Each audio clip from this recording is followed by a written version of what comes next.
ভারতের নয়াদিল্লিতে বাংলাদেশের হাই কমিশনের সামনে চলছে বিক্ষোভ।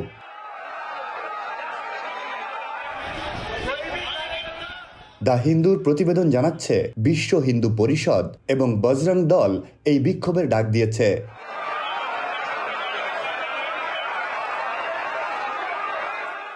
বিক্ষোভকে কেন্দ্র করে সকাল থেকে নয়াদিল্লিতে বাংলাদেশ হাই কমিশন প্রাঙ্গণ ঘিরে নিরাপত্তা জোরদার করা হয়। পুরো এলাকা ৩ স্তরের নিরাপত্তা চাদরে ঢাকা। প্রচুর পুলিশ ও আধা সামরিক বাহিনীর উপস্থিতি লক্ষ্য করা গেছে।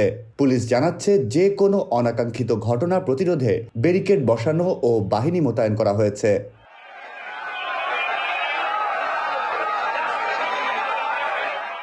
বাংলাদেশে হিন্দু সম্প্রদায়ের ওপর নির্যাতনের অভিযোগ তুলে কয়েকদিন ধরে ভারতে বিক্ষোভ চলছে।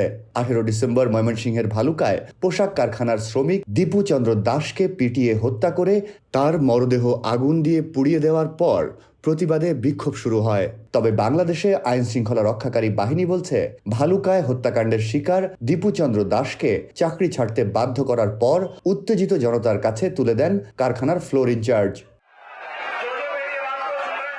অনাকাঙ্ক্ষিত পরিস্থিতির কারণে দিল্লিতে বাংলাদেশ হাই কমিশন থেকে সব ধরনের কনসুলার সেবা ও ভিসা প্রদান স্থগিত ঘোষণা করা হয়।